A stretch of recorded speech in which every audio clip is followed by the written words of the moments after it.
Enter madman, stage left. The audience rises and holds their breath. They let the vampires into their house, pretend they don't see when the teeth come out. Put a band-aid on their throat. No one wants to rock the boat, and no one wants to talk about it. You're not supposed to talk about it.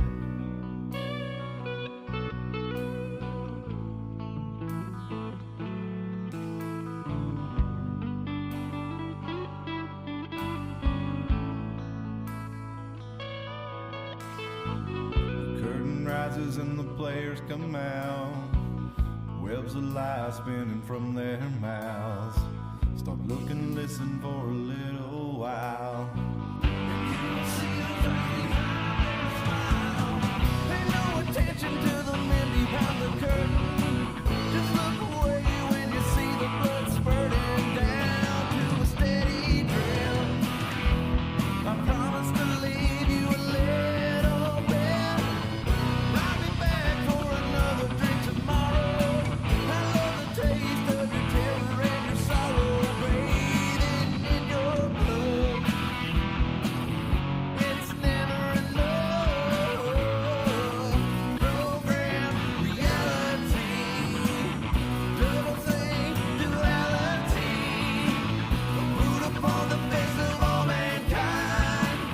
Our numbers up and the dead for a time. Go along to get along. Hypnotized by the siren song. The graves are empty and the crypts are cracking open. The horde's upon you and you stand there frozen, waiting for the word. Stand in line and wait your turn. Don't follow the strings to find out who is pulling. Just drink your poison, keep on laughing and drooling, eating your own flesh. The master always knows what's best.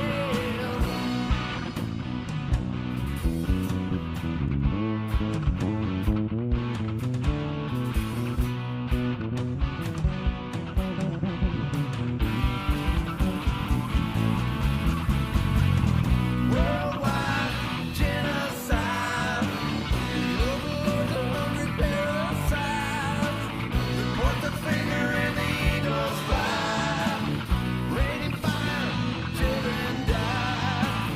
Starving plague, paralyzed. A pile of bodies rocky covered in flies. But no one wants to talk about it. It's safer not to talk about it. I cut my strings, no more bowing to the master. I tried to run, but they only came faster. Now I stand my ground. I ain't backing down. Silver bullets in my pistol in my holster. My will is strengthened and my confidence is bolstered. Don't test my resolve. Don't test my resolve.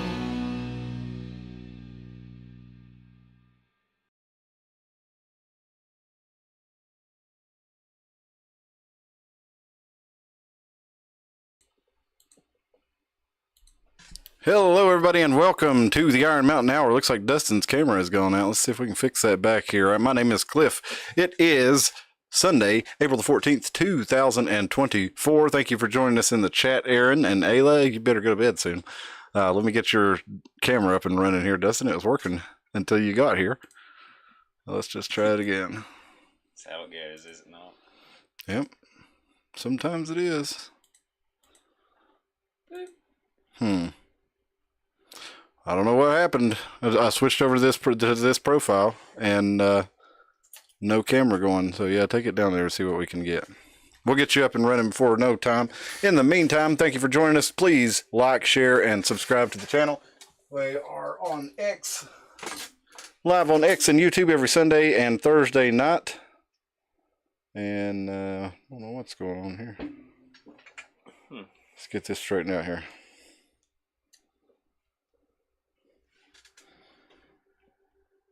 There we are. Okay.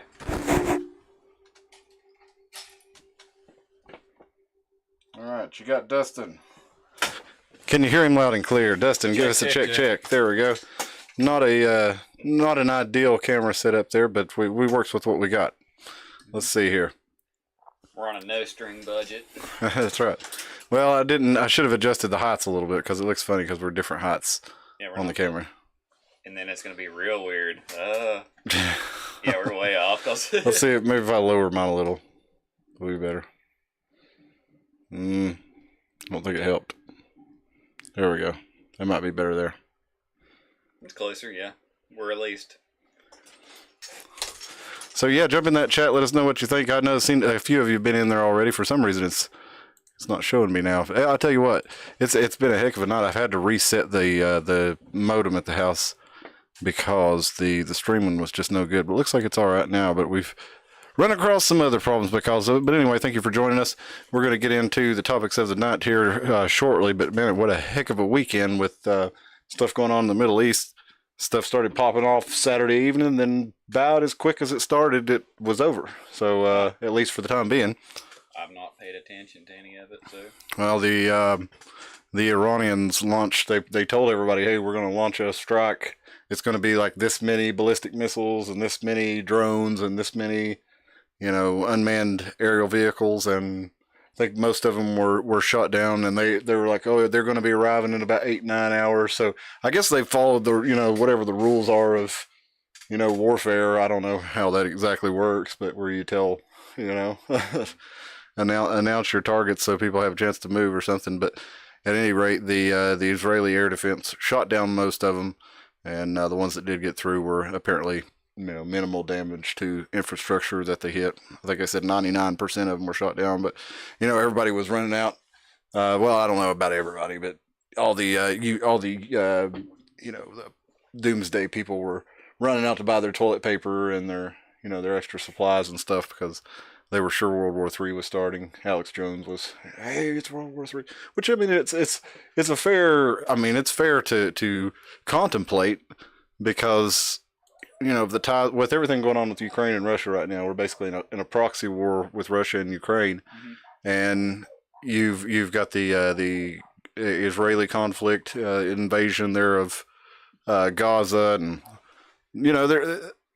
Iran is tied to that, and then basically Iran's a closer ally to Russia, and then we're a closer ally to Israel, so it's kind of a powder keg waiting to go off. Nothing good there. So a lot of people were saying, I was looking on the Twitter this weekend, and I kept seeing people that I don't even follow posting things like, I'm so glad Joe Biden is our president instead of Donald Trump during this. It's like, well, I mean, you could argue that Joe Biden really helped to cause the situation there. So I don't feel a lot of confidence. I don't know how anybody could really feel confidence in anything with Joe Biden as the commander-in-chief. At least with Trump, it's like he's crazy enough to where he can make these statements about fire and fury and gonna blow your country to hell, or I'm gonna what else did he say? He said he was gonna drop a nuke on Moscow or Beijing or whatever, and he's like, I don't know if they believe me or not, but it was like, all I need you to believe me is like 5%. So he kind of had this crazy guy that, nobody wanted to really mess with. Yeah. With all the things that all these other countries are pushing on Biden, he's folded to so much of it. They're like, yeah, you can just kind of get your way without him. Well, I've got to change the name of this, man. We got it all wrong. The title didn't update or anything. What a nightmare. Nazis in Space is supposed to be the title of the episode. Episode 124, Nazis in Space, Project Paperclip, Black Magic Rockets, and North American Rayon. So we're going to get into those topics. It wasn't the cannabis bill. We did that. Aaron and I talked about that on Wednesday, or Thursday. But it's been a bit of a crazy weekend, and we're going to get into, because with the eclipse last week, we talked about the APEP rockets that were named after. It was also known as Apothos, one of the Egyptian gods that. But in the mythology, it would go around and chase the sun and eat the sun every day, and that was why there was night. And so they made sense that they would name him after that during the eclipse. But we're going to get into a little bit of the occult origins of NASA, not Nazi, but NASA. But a lot of people have said, particularly somebody like Jordan Maxwell and Bill Cooper talks about how, Nazi. Of course, we're going to talk about that with Project Paperclip, how they did get into NASA. But those guys would argue that it is a Nazi organization that's full of Nazi symbolism, and that it wasn't just because Nazis founded it; it was part of the core ideology.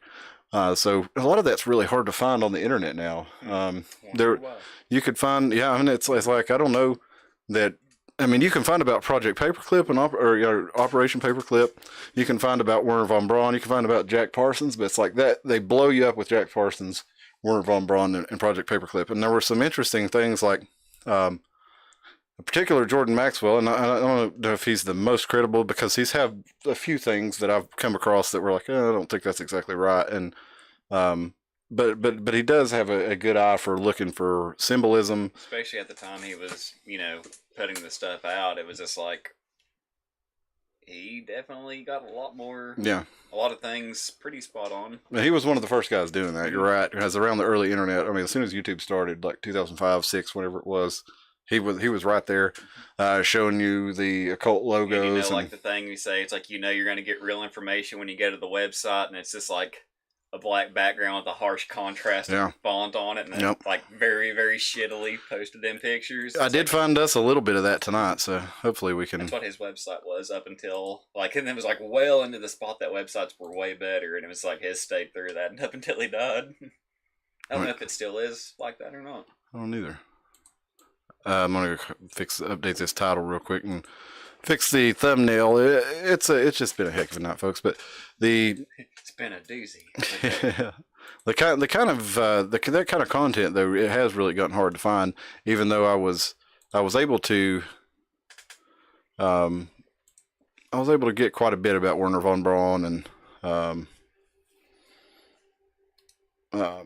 Jack Parsons. I really wanted to get into some of these theories that these NASA missions are all occult rituals, and there was a really prominent one that the Challenger mission was a ritual sacrifice, but that one was not. I can't find that theory anywhere. All I can find is these theories that the Challenger was faked and that the astronauts are still alive today, which I don't believe is true. I think they definitely blew that thing up, whether it was unintentional or intentional. You could see it in, there was videos of it. There was, people who watched it close up. I think they really blew something up. And the trauma that inflicted on the nation was pretty real. It was back in 1986. And I remember I was 4 years old, and I can remember it, that it was a big deal. And I remember seeing the video and the thing burned up and everybody started screaming and crying, and I was like, what the heck? Why are they doing that? I didn't really understand at the time there were people on it, and my parents had to explain to me that there were people on it, and that was why everybody was acting like that. So definitely had a similar effect as a lot of other traumatic events on our nation that, I imagine Pearl Harbor was a similar thing, like 9/11 was kind of the same thing. And in each of these, there are a certain number of ritual symbolism, especially prevalent in the Twin Towers. I mean, you've got the Masonic twin pillars. It's like and it goes into popular culture in so many different ways with the Lord of the Rings and the Two Towers, and Joaz and what are they called? Boaz and Joachim, the two pillars of the Masonic Lodge. Those things were, and there was a lot of that interesting stuff in there. Demon faces in it that people were seeing in the smoke, and even saw the stuff like that on the National Enquirer or World Weekly News or the Sun or whatever a lot of those tabloids were. It was one of the first places, because the internet was not ubiquitous then like it is now. So these theories would form on the internet and they would spread around, and then somebody like the Sun or the Enquirer would pick them up and you'd see them in the newsstands. It's not, but as ubiquitous as the internet is now, everything is online. So it used to be you would search for some of this stuff and you'd find a small guy's website. Like now everything's ranked, so where most of the things that I found tonight were like Wired.com, Vice.com, Encyclopedia Britannica. I can't find anybody's Blogspot or anybody's Medium.com site where they're really going into this stuff deep. And I searched way back into the ends of the results, and you could find those small pages like that. Now they're just totally excluded from the results. They're just not ranked in there at all. What search engine did you use? I tried Bing, I tried Google, I tried Brave, and Bing was the best of them, but it's still pretty bad. Google actually actively pushes stuff like that out of the searches. I think Bing does too, because it was showing me lots of mainstream sources where they talk about these theories, but they would often misrepresent them, and such is the case with when I was trying to find the information on the Challenger ritual sacrifice. I know there were more than just one guy that was talking about how that was. I mean, I know Bill Cooper and Jordan Maxwell talked about it being a ritual sacrifice, but it was more than just them. It was a really, it was a prominent theory back in the day of when you would talk about NASA. I think even Christopher Everard, when you got into his secret space films, he talked about it also. So there was no shortage of people having this discussion, and they made a compelling case, but unfortunately I was not able to find a lot of the evidence that they showed in order to do this. So I thought that was pretty interesting in and of itself. So I thought we'd look at some of the connections that you can still find online, like Operation Paperclip. We're going to go mainstream as it gets here. We're going to go to historychannel.com. Aliens. Yeah. And I need to add your screen to this. Can we put me on the other side? Yep, that's what we're going to do. Ooh. Yep. Hi. You're watching the Dustin show now, I guess. That's scary. What was Operation Paperclip? Well, we're fixing to tell you. You get us roughly the same size there. That'll be good. Okay. But what was Operation Paperclip? I'm looking off screen.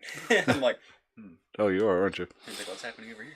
Well, I think that's the way we'd look better looking off the screen. I don't like looking at the camera all the time. I feel like a goober if I look at it all the time. Yeah. Well, let's see. What was Operation Paperclip? I guess it does help that you're looking the opposite way at the computer. Yeah. But what was Operation Paperclip? It was a controversial top secret program from the U.S. intelligence, this is the OSS at the time, to bring Nazi German scientists to America and harness their brain power for the Cold War initiatives. Now, I'm sure that none of those folks went down to Oak Ridge. We had the big, the secret city down there that had developed the Fat Man and Little Boy that we talked about, and all those ladies down there working the switchboards. And I just had like a crazy thing to harness their brain power, like some Fallout kind of thing where they actually like harvested their brains and put them into the machines. The brain that wouldn't die. You remember that? Yes. I didn't know it was real. I saw it on the Iron Giant. He was watching The Brain That Wouldn't Die, but it's a real movie. I've seen it before. Whoops.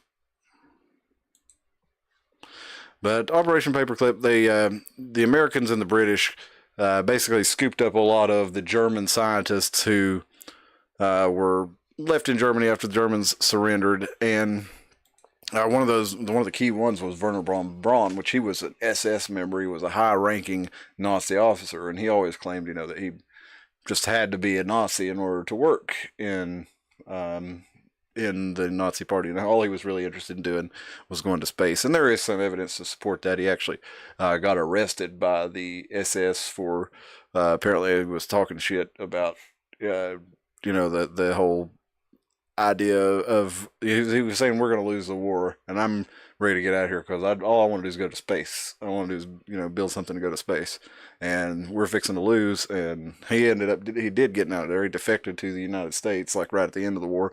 But when we bring all these people in, a lot of them were Nazis. A lot of them were involved in kind of this SS occultic thing that was, it was part of they didn't have a religion, but they needed something to basically have the men act as a cohesive unit. So they were encouraged to go to these wife swapping parties and all these other kind of different secret society parts. That's being a part of the SS. It wasn't required, but it was basically encouraged.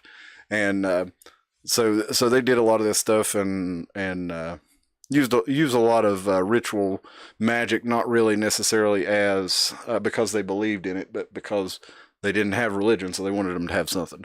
And a lot of that you still see today, and I think it's a lot of the way they do things in NASA is similar to that because they're, the science is kind of their religion, Mm-hmm.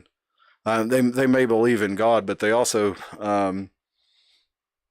they lean more on what they can see, what they can test, and what they can prove, basically. But the Combined Intelligence Subcommittee, Combined Intelligence Objective Subcommittee, from the American and the British, they got together and seized a lot of the German research facilities and a whole bunch of catalogs, or a whole catalog of scientists and engineers that had been put to work for the Third Reich. And you got to remember at the same time that right as World War II was ending, the Cold War was beginning, and our former ally, the Soviet Union, was basically starting to spread out all over the world. The American powers that NATO formed, decided they couldn't have a lot of that. Well, not only the Americans were scooping up Nazi scientists, the Russians were too, the Italians, the British, anybody who could scoop up some of these guys and get them out of there, they were doing it. So it's understandable that without having even a cult or like a Nazi loving motive, that the United States would want to have some of these scientists on their side rather than on the Russian side, because it's pretty much right at the end of the world. Things were starting to sour between the Americans and the Russians, even though they were still working together to defeat Hitler. They were still starting to sour at the end of World War II and the Cold War. Some of the things that even that's the normal technology that the Nazis created during World War II. It's just like, it's like, yeah, we want that stuff because that stuff kicked our butt. Yeah. Yeah, their rocketry, machine stuff, and we talked about how Klaus Schwab's father was running the factory that's making flamethrowers for the German army. Mm-hmm. But they had, even that what in bolt action rifles, what's the most prevalent bolt system is the one that the K98 used. Yeah, everybody copied that, and because it was such a good design. Let's pull the chat back up. It's down. Can you see the chat on your end, Dustin? Yeah. Not a whole lot. My chat's still down, so. Ayla said bye, good night, and then... Good night, Ayla. If she's still on. Yeah, it would have never happened if Trump would have been in there.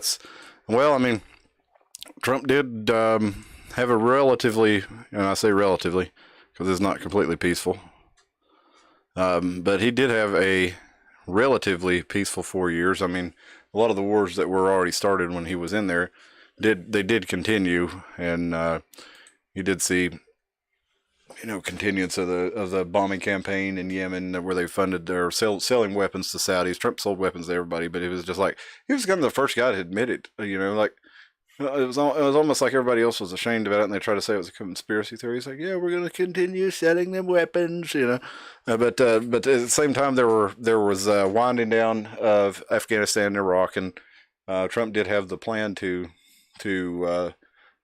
slowly pull out of Afghanistan to make sure that the allies and the people who were left there, Americans and stuff, were not left hanging the way they were with our humiliating withdrawal back in September of, what was that, 2022? I think.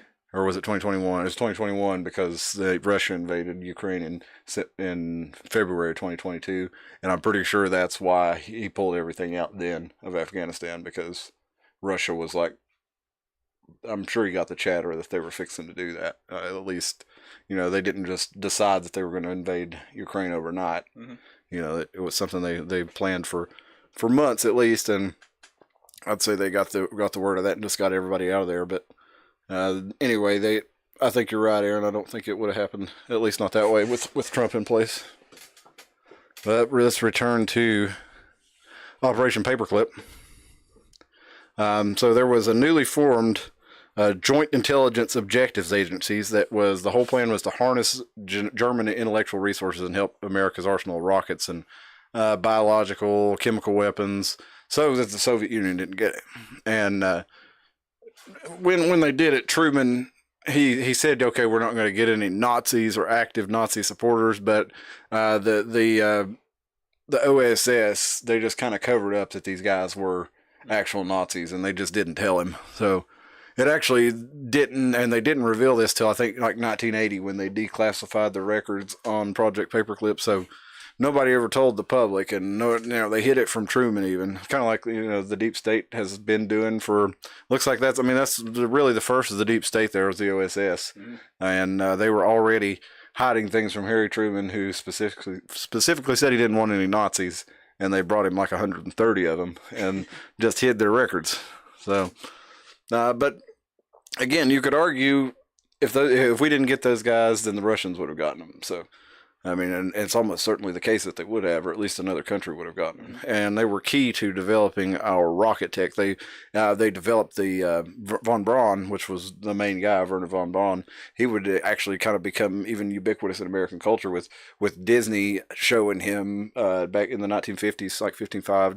Disney would put him on TV and have him explain how rockets work and why they were going to go to the moon, and give all these presentations about how futuristic space travel, was going to be. It was going to be one of the main economic drivers of the future. We're going to be going to space, and he actually had developed the V2 rocket that had been used to great effect on England. They were constantly firing those things in, and into I think even London and stuff, the main cities of some of the bigger cities in England were bombed to pieces. But if it weren't for von Braun, they wouldn't have been able to do that. So, of course, we would want that guy on our side, or at least so we could learn how to copy his tech. And like you were saying earlier, with the Germans making pretty much anything, German things have always been well built. If you want something well built, Germany and Japan have kind of been the places where you besides, unless you can keep up with the maintenance besides cars, because they're over engineered. There's too much crap in them. Well, they add extra steps where they don't need the extra steps. I always appreciated when I was working on. Now I've not worked on a newer German car like a late 2000 or mid 2000s, like a 2005 Mercedes. I think so, the newest German car I've worked on. But I had a couple of older ones, and they were actually really easy to work on. Everything was laid out nice and logically, and all the wires were separated instead of just wrapped up in a wiring harness. They were all separated out, and you could find whatever you wanted. I don't know. I just found it a lot easier to work on. But Germany makes make quality firearms with HK being one of the premier firearms manufacturers in the world. They've make Porsches, and of course they developed under Adolf Hitler the Volkswagen, which is another import we brought from Nazi Germany. That's still, it's, speaking of ubiquitous, the Volkswagen Beetle is all over the world. They still make them exactly as they used to in the late 30s when they came out. But we imported all kinds of stuff from Germany, and so did other countries. Project Paperclip really led to, apparently it was called Project Overcast originally, but whenever the war ended, they ended that program, and that's when they started calling it Project Paperclip, because they were trying to, again, they were trying to bring them over before the war ended. During the war, they were already trying to get these guys. So they felt like that the Third Reich technology was really superior to a lot of the Allied technology, especially aircraft and rockets and missiles. So here's a picture of Werner von Braun with his army superiors. And I don't know if you remember the Disney cartoon with the scientist duck, the German. I can't remember. It was a Donald Duck cartoon. I couldn't find it. I searched like Donald Duck, Werner von Braun, and like all this different ways of looking for it, and wasn't able to find it. But if you know what I'm talking about, then I'm not crazy. There was definitely a Werner von Braun character in Disney. So he was. Maybe it's another Mandela effect. Yeah, it could be, I guess. It's hard to say. What's up, Spill? Glad to see you. You still in California there? You said you're moving. Yeah, all is well here. All is well here. I hope all is well with you. Let's see. I didn't know you were. I knew you were moving, but I can't remember where you said you were moving. But Werner von Braun and the Nazis here with American experience. This is from PBS. The Saturn V rocket took Apollo 11 to the moon. His Nazi record was not widely known until after his death. So this is pretty interesting right here. I thought 6 weeks before the Apollo 8 mission to the moon, the director of NASA's Marshall Space Flight Center in Huntsville, Alabama, Werner von Braun, received an unpleasant survive. A West German court asked him to testify in the trial of 3 former SS men from the Mittelbau-Dora concentration camp, which had supplied slave labor for the production of the V-2 ballistic missile. Von Braun had been a technical director of that project and visited the Associated Metalwork factory a dozen times. So, in the middle of his, kind of biggest project here in America, he gets visited by the West German, and he's trying to hide that he was a former Nazi, so that couldn't have been good for him. And he's so he was ended up having to go to the West German consulate in New Orleans and was able to do his thing there, but I don't guess it really was made public until like I said, 1980. But the military classified the fact that he was a SS officer, his Nazi records, and over 100 people who worked with him. And, they even found some of them who had said things like, I had been asked even as late as 1985, like, well, I wasn't really a fan of the war, but I agreed with Mein Kampf and, everything in that. So these guys were definitely some Nazis, and if you look at your friends and family around you today and you see, honestly, none of my friends and family really have been captured by this brain virus or whatever it is. Like none of my close friends, anyway. I've got a few people who are kind of stuck in the red versus blue thing, but as far as just like being the woke mind virus, I really don't know anybody like that I'm close with that has it. But you do see it on your Facebook profile. If I ever log into Facebook, I see it's out there, and it's among people that I used to associate with. And when I say the woke mind virus, I don't mean that you're accepting of people with other cultures and views. I mean that you are you're using another culture and view to try to force other people to not live the way that they want to do, and that's not acceptable to me. But anyway, you can see how some of these people would have been easily susceptible to the Nazi mind virus.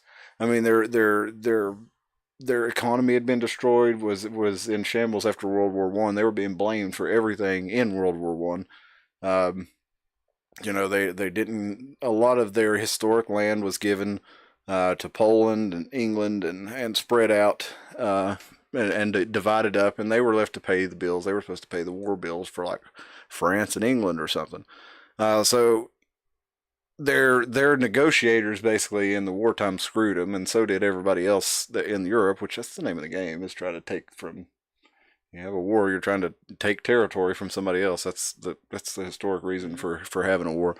But at any rate, Germany was left, being the ones blamed for everything, and the regular citizens who lived there didn't have anything to do with it. And so it was easy to rile these people up and, say, hey, that's pretty much what Hitler did, say, I'm going to fix all these problems that, everybody created and blamed on us. We're going to take back what's rightfully Germany's, and we're going to, elevate Germany to their rightful place in the world.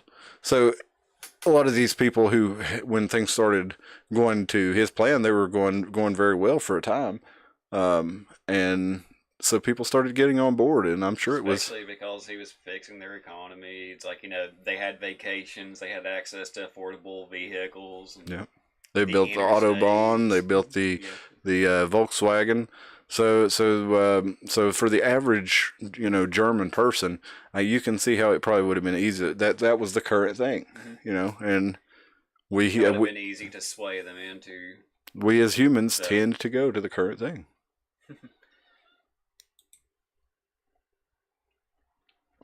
So Jack Parsons is one of the more famous in the occult NASA circles. He was actually the founder of Jet Propulsion Laboratories, and he also founded the company Aerojet, which is over there. And there's one in Jonesboro. But they built the solid rockets that are solid rocket fuel that would eventually power the rockets that would take people to space. I think it was the Saturn V rocket. Is that the one? I kind of forgot here.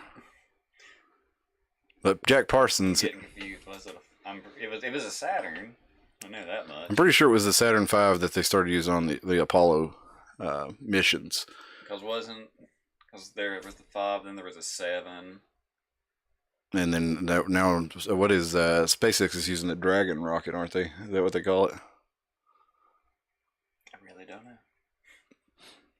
Well, let's read this article here from Vice, or part of it. This is back from 2015 when Vice was still doing a few okay things. With the occult scientist who conjured spirits with L. Ron Hubbard. And talking about 100 years ago, born over 100 years ago, Jack Parsons seemed devoted to the reconciling objects, smashing together the technical and the spiritual. And basically, what he believed was that magic and science were two sides of the same coin. Space magic. I don't think that was it, but it might be. I don't know. But he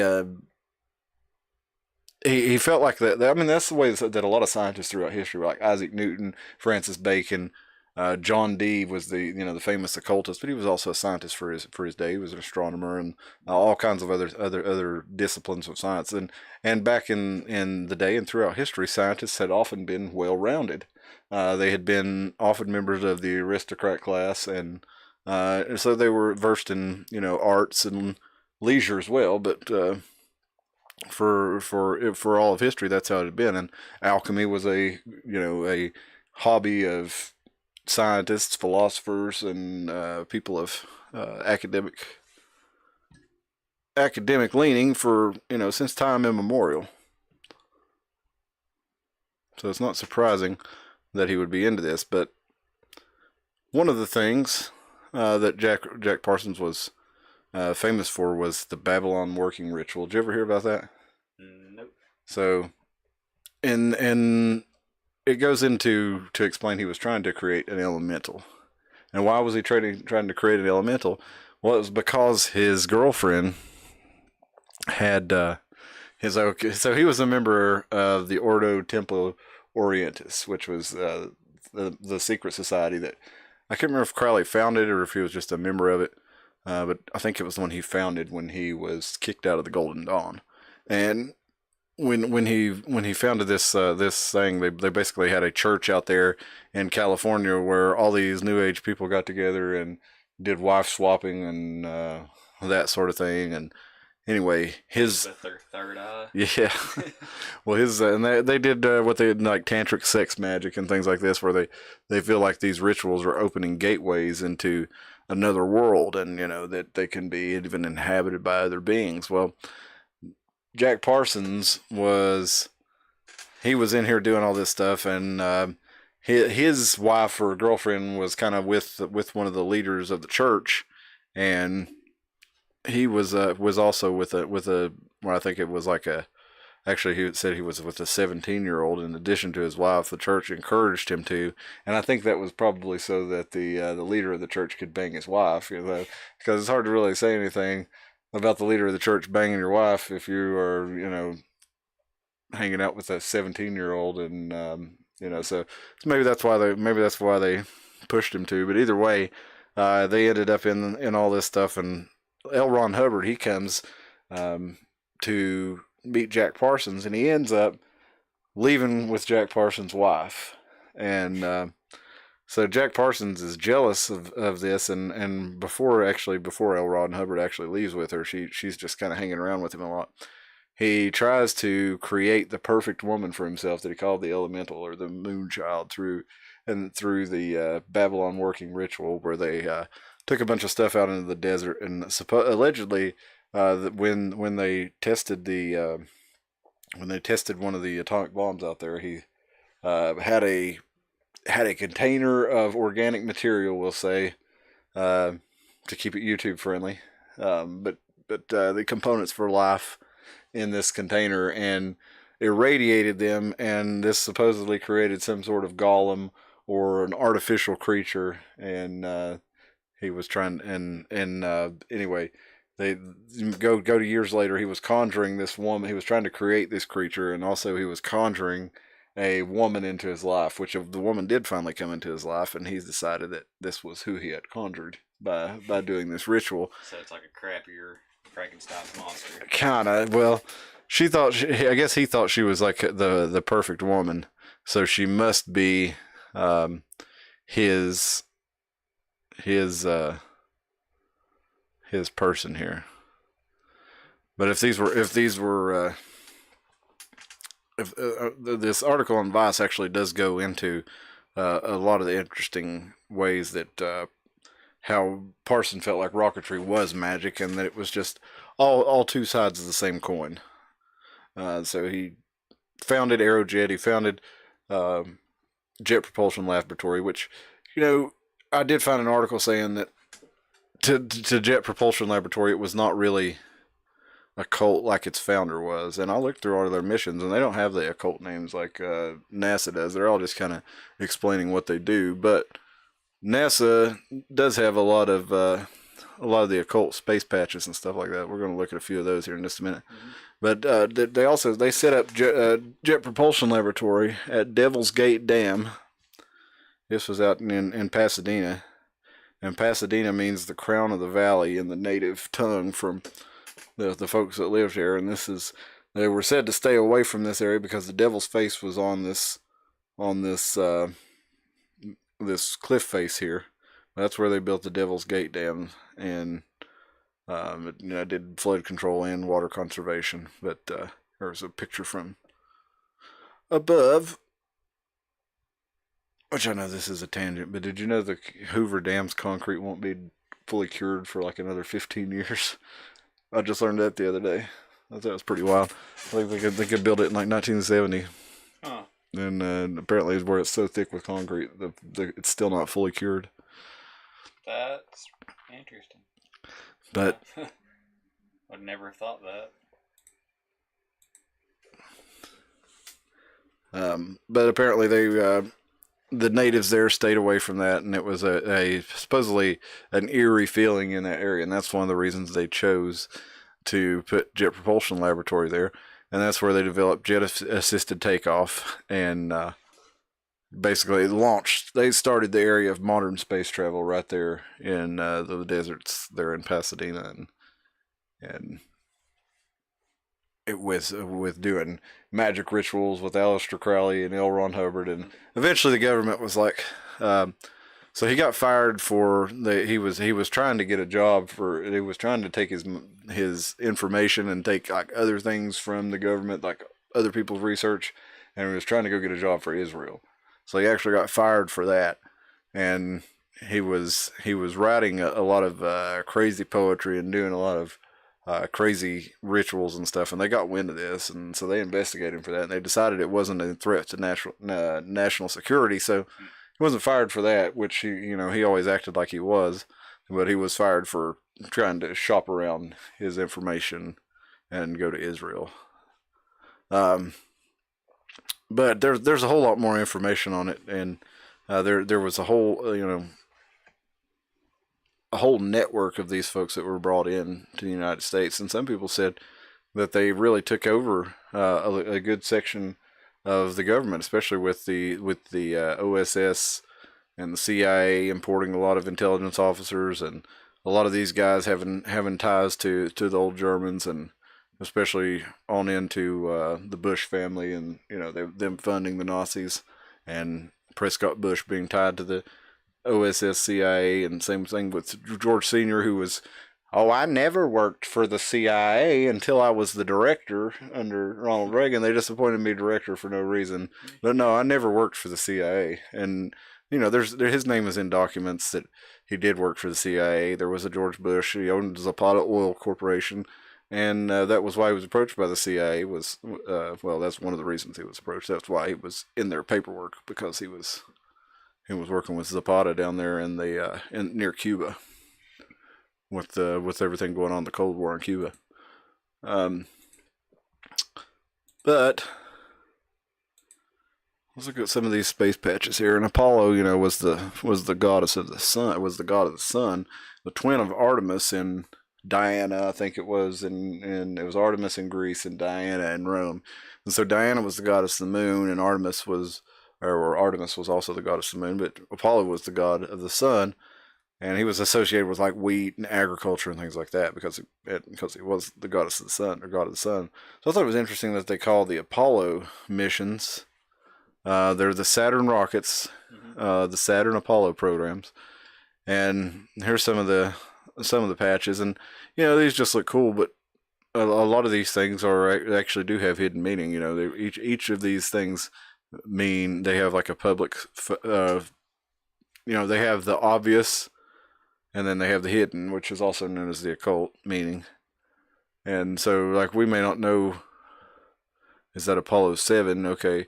Well, is this Apollo 8? Okay. What they all have, they have their numbers in them, but they also have other symbols, like the chevron or the vector symbol that we see throughout NASA. And then you got the eagle here. There's Apollo's face.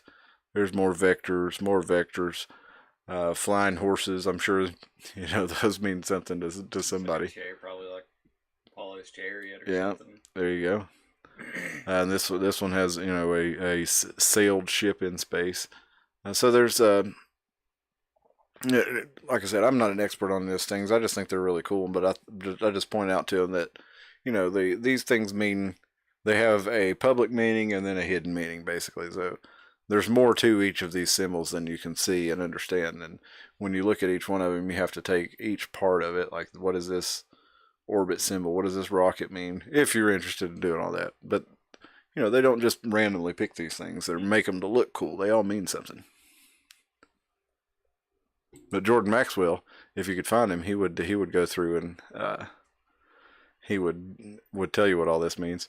But I do want to read you a metaphor, a bit from, this is what Bill Cooper calls the NASA Masonic conspiracy, and this is from WilliamCooper.com back in the day. I was able to find a little bit of this stuff.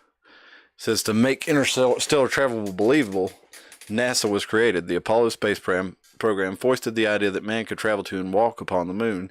Every Apollo mission was carefully rehearsed and filmed in large sound stages at the Atomic Energy Commission's top secret site in the Nevada desert, and secured in a guarded sound stage at the Walt Disney Studios, which was a huge mock-up scale of the moon. He says, all names, missions, landing sites, and events in the Apollo space program echoed the occult metaphors, rituals, and symbology of the Illuminati's secret religion. The most transparent was the faked explosion on the Apollo spacecraft, Apollo 13, named Aquarius. Which is the New Age. He says it happened at 1:13, which is 1313 military time on April 13th, 1970, which was the metaphor for the initiation ceremony involving the death explosion, placement in the coffin, period of uncertainty and survival, communion with the spiritual world, and imparting of esoteric knowledge. The candidate, now that's orbiting around the dark side of the moon, I guess. Oh, whoops. And the raising up of the phoenix, which is the New Age of Aquarius. The rebirth of the initiate. Oh yeah, that's right. The solution to the problem of the repairs, using the duct tape to fix the thing. Raising up the phoenix and the New Age of Aquarius by the grip of the lion's paw, which is the re-entry and recovery of Apollo 13. He says 13 is the number of death and rebirth, reincarnation and sacrifice. The phoenix, the Christ, the perfected soul imprisoned in matter, and the transition from the old into the new. And that's the 7 and the 6 together. It makes Christ. You got the number of perfection, the number of man put together, and you got the Christ. And the transition of the old to the new.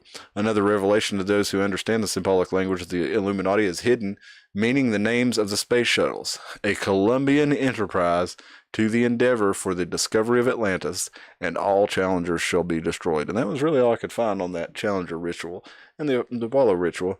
But he goes on to say, basically to show that a lot of these moon landings, in his opinion, and he talks about how the radiation would actually fry you on the moon, and that the air conditioning in the spacesuits wouldn't work the way they say it does, and a whole lot of stuff. But basically that it was all faked for us in order to put this ritual out there, this story, and that that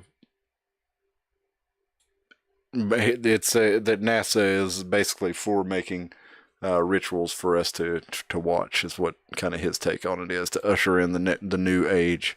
And I feel like the new age was kind of ushered in, and nothing happened all at once. But do you think that we're almost living in like a totally new world since I mean, December 2012, maybe. I mean, I feel like it really something changed around them, and I don't think it happened all at once, but yeah, but I can see it, yeah. And how he said, like, I'm not entirely, like, dissuaded from, like, the videos that we had of the moon landings being faked. But it's like, I still kind of think, it's like, I think that we went. But the videos that we saw were definitely faked in case. See, I wonder, that's what I thought too for a long time. Because it was always like, okay, we're Cold War, we're trying to beat Russia to get there.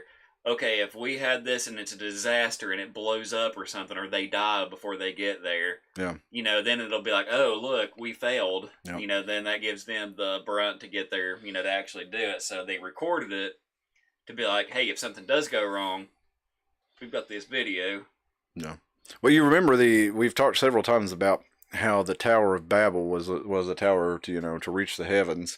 And I feel like they've on several different occasions they've tried to rebuild this tower, metaphysically and physically, and reaching the heavens physically is but one side of the coin. There again, to metaphysically is probably more important, but physically is where that you can show results.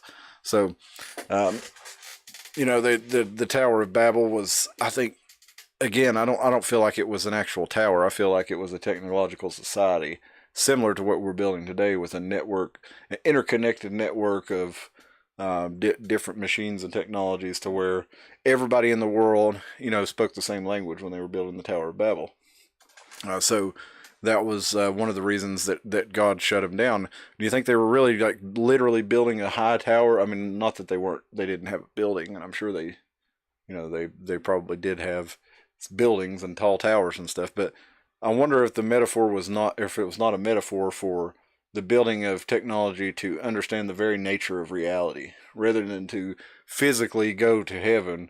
Were they delving into some of the things that we are with CERN and some of these where we're trying to totally understand and be able to create human life, even from nothing back to the golem again. That we're trying to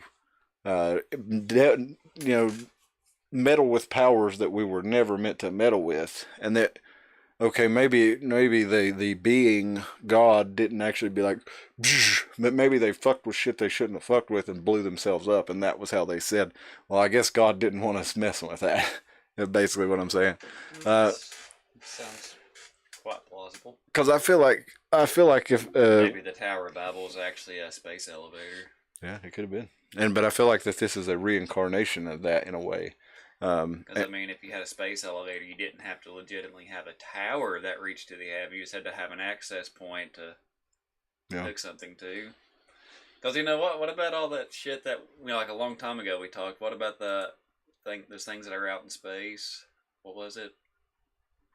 The Black Knight satellite, or yeah, stuff like that. That was you go out in space and there's things out there. Yeah, could just be grasping at some straws, but it's. Well, I don't know. Who knows what the entity that the folks in the Bible were referring to as God. It could have been the creator of the universe, or it could have been someone who presented himself as the creator of the universe. And in a lot of ways, I feel like that. Particularly in the Old Testament, when you get into these different entities with different names that appear, that demand sacrifice, that demand a lot of constant worship and things like this, that modern Christians don't do a lot of this, and the atheists do have the point that there's would a true God, a creator of the universe, demand you to be worshiping him or demand you to be giving things to him? And it feels like somebody who wants you to think he's God more than he is God, other than in a lot of the occasions of the Old Testament.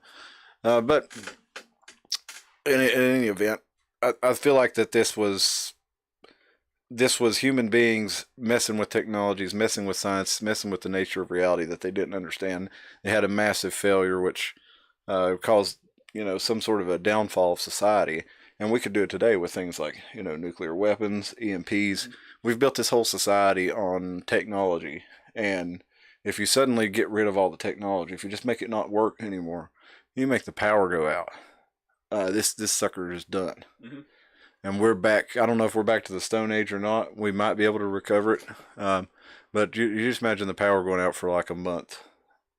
What would happen if people couldn't get people in cold places couldn't heat their homes, people in hot places couldn't cool their homes, people couldn't transport goods.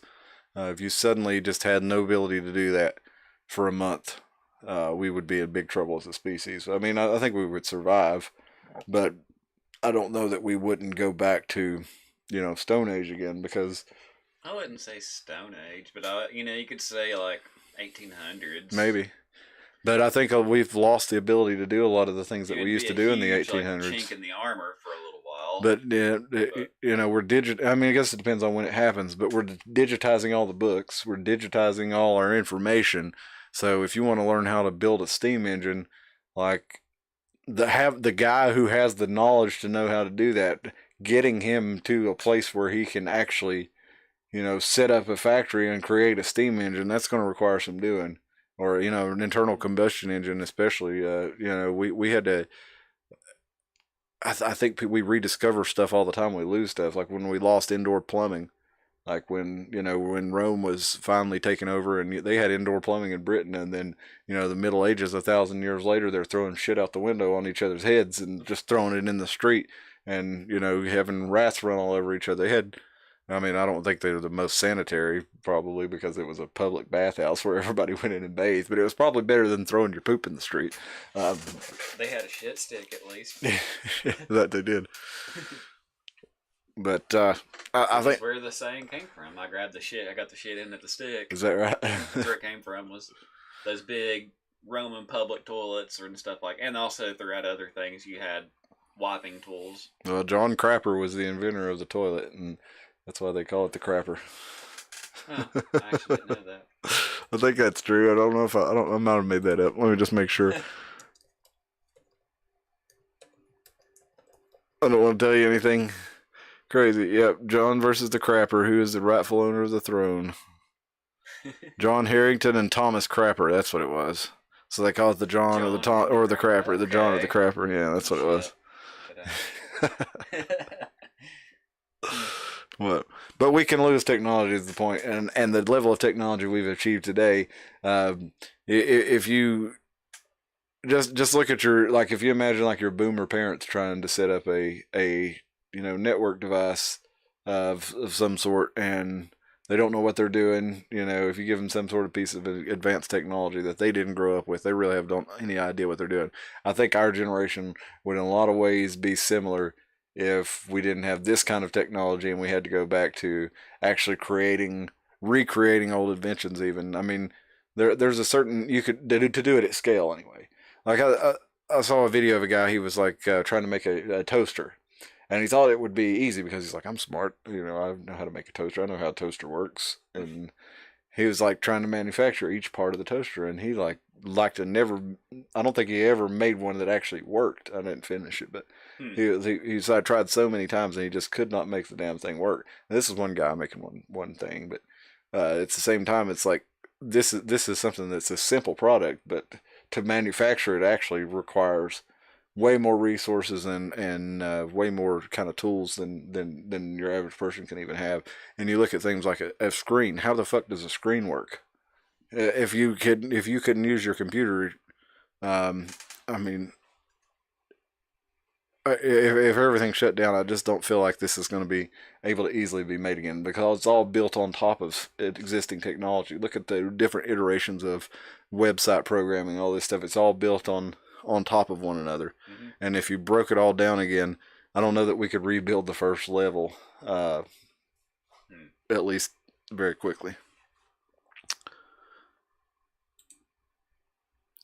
Let's look at, though. I guess it would really depend on the scale that it crapped out on us. Yeah, and I'm saying, and I'm imagining a worldwide, EMP or something like this, where there's no electricity, and all the electrical components of everything are shut down. And of course, you have things that you can, you could re-jumpstart some of it, but as far as the whole grid, I feel like once that was down, it would be down, and to rebuild it just would take more knowledge than the people who would be tasked with rebuilding it would be able to get to, and to be able to actually put all that knowledge together and put it into practice, I think would take a really long time.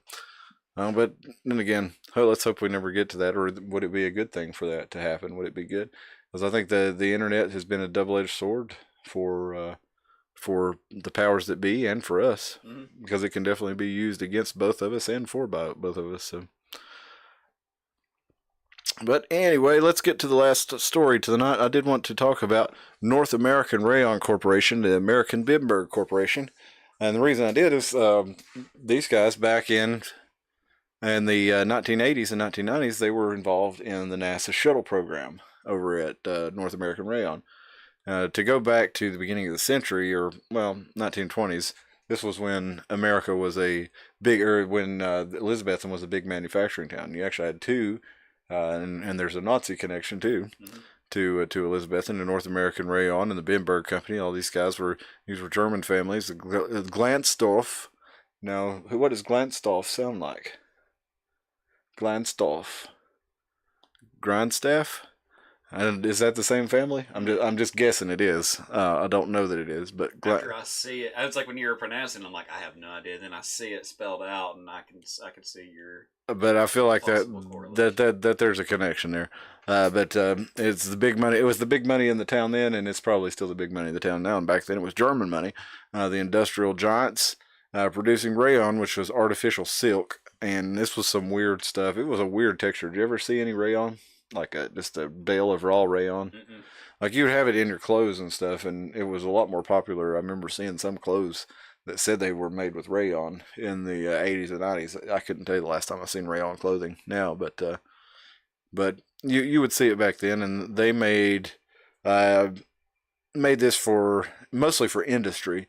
It was like an insulator and a heat absorber, and they also made it for during the World War II. They made it for parachutes and things like this. But the only thing I know, like, still readily made with it are mops. Oh, really? Like the stringy mops. Yeah. They're made from rayon usually. I didn't know that. Well, Elizabethton, this was when Elizabethton became the city of power, as we've showed you. They built Wilbur Dam around the same time to be able to run. That was basically, why they built Wilbur Dam, was to be able to run industry. And so they had enough energy to run these things. They ran these two plants. So by the late 1920s, they had like 3,000 workers between the two plants, and on up to World War II, they had as much as 4,500 in 1939. Eventually, the Bimberg Corporation shut down, and this was probably 1949, I think. But eventually the Bimberg shut down, but North American Rayon kept going. And they actually had North American Polyester. And 1967, they had a lot of losses, and they were owned by El Paso Natural Gas, and they were about to shut the place down. And by the 70s, they were and the reason Bimberg shut down in the 30s was because they were dumping all their chemicals into the river. And they passed legislation saying that they would have to not dump their chemicals in the river. And they were like, well, I guess we're just done then, because we're the only way we can afford to do this if we dump everything in the river. So they closed down as a rayon producer. North American Rayon kept on, but they eventually, the same thing happened to them. It was they were going to have to build a water treatment plant, or they were going to have to shut down, and they were like, we can't really afford it. But what happened was the workers unionized and basically bought out the plant, and they made it a worker-owned plant. And this was in the 1980s that happened, but it really didn't go on much longer than that. I think it was They did get a water treatment plant, because it's still over there. Did they build it, or did the city build it? Maybe they built it. I don't remember that part. But the Bimbergs, basically they had something called cupramonium that they used to make the rayon. It made toxic waste that they dumped into the river, and No, that was the 70s, sorry, not the 30s, that they found out they couldn't comply with it, so they shut it down. And eventually the treatment plant was built, but I don't think North American built it. But anyway, oh yeah, that's what it was. They were going to have to build the water treatment plant. Okay, so they were going to have to keep operating, but the company that owned it was like, no, we can't afford it, so we're just going to have to shut it down. So the workers ended up buying the company from them and tried to pay themselves more money than they should have and tried to give themselves more dividends than they should have and ended up basically running it into the ground because it probably should have been shut down at the point when it couldn't afford to, do the people who owned it determined, hey, we can't make money off this thing if we have to do this treatment plant. We're not going to be able to make any money. The amount that it's going to cost to do it, we're never going to return that investment. But for some reason, the workers thought that they could buy it and do it, and they unionized it. And of course, the numbers weren't there, or the company that owned it before would have done it. The El Paso Gas would have done it. Actually, I think it was James Walker, who was a businessman in Elizabethton, that did it, but that had purchased it. Yeah, that's right. They sold it to James Walker. But anyway, in the 80s, they were trying to bring it back, and they actually partnered with NASA to create Rayon for the space shuttle program. And this was a insulator that they used. There was a not an insulator, but well, I guess it was. Yeah, it kept heat from transferring around the rocket nozzles. So this was maybe, was it Rayon that cracked and caused the Challenger to fail? I know it was part of that heat shielding that was a big problem. I don't know if Rayon had anything to do with it or not, but anyway, the 1996, that was when North American Rayon polyester shut down, and that left unemployed 70 people, and they still had 700 people working there though in late 1996, and it continued to go down. And the year I graduated from high school in 2000, in February 25th, a huge fire broke out, and I tried to find a video of this. There's videos out there. I know there are. The news video showed it, but this was a wild looking night, man. A couple weeks. But me and some of my friends, we were seniors in high school, and we went and we got up on the hill and looked over. We were all the way over in the east side, and we could see the fire from, I don't know how far that is. That's several miles away. Over on the east side, we could see the smoke and the fire, and we could see the smoke and kind of the orange lighting it up. So we went over there and got up on Ridgeview and looked down on it from up there. It was pretty wild, man. It lit up the whole sky. I guess, as a crow flies, as you're looking at it, it'd probably a couple miles tops. Yeah, not too many, because it was just straight across the town from. Because, if you go from where that is in the east side and have to drive all the way to it, it's more because of how the road's cut. But if you went, straight line of sight. I agree, Spill. A lot of things are double-edged swords. Technology, especially. Really, it's one of those things. But so yeah, the North American burn down. You can go watch. There's all kinds of videos on YouTube right now of people who are exploring the old North American Rayon building or the Bimberg building that's still there. The North American was the one that burned down, but Bimberg is still there. I think there's still some sort of industrial activity goes on there in some capacity. Because I have a couple of guys, Alex and Hambone, that were in Deadwood Drifters. Hambone's in Wind Rider, the band now. Those guys worked down there for a time, and so there was some sort of industrial operation going on. The more adventurous times of life, I think we ran into like a chop shop in there at one point. There were a bunch of like vehicle VIN numbers like scraped off onto the ground and stuff like that. And it was just like, I need to get out of here. I wouldn't be surprised. We ran into a homeless man in there when I was in high school with no tongue, but he had a gun.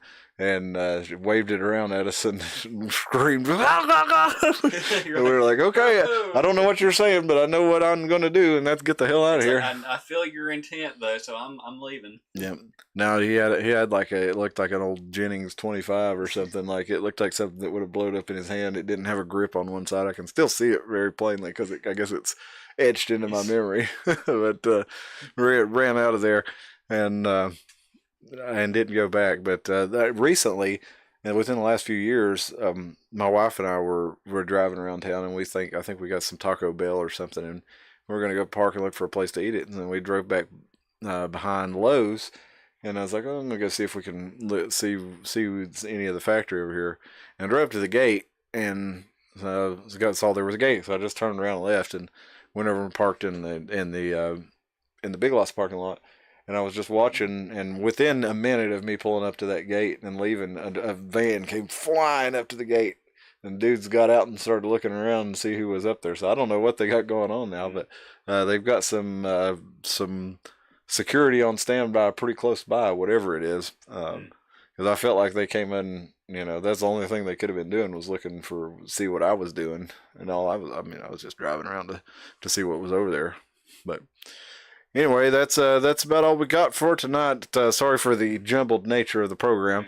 I did have a little trouble putting it together because of the other perk of like the factory shutting down. I guess you don't know if you've never lived in an area that had a manufacturing that produced waste like that, how bad it smelled in the afternoons.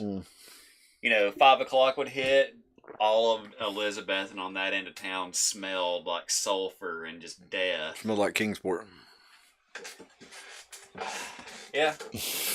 I think it smelled worse than Kingsport. Really? I don't remember it smelling worse than Kingsport, but I do remember it smelling bad. I mean, I might just be, since it ended in 96, it might just be my child brain insinuating it a little more. Either way, it did smell bad. It was rough. A lot of sky. And they still do the whistle down there, don't they? I've not heard a whistle. I've heard a whistle at noon downtown. I don't know if it's the one from the plant or not, but there's a whistle that goes on at noon downtown. But that's all we got for down there at noon. Yeah, probably so. I rarely am too, but on the occasion I am. I've heard it. But that's all we got for tonight. Please follow on X, follow on YouTube, like, share, and subscribe to the channel. We sure do appreciate it.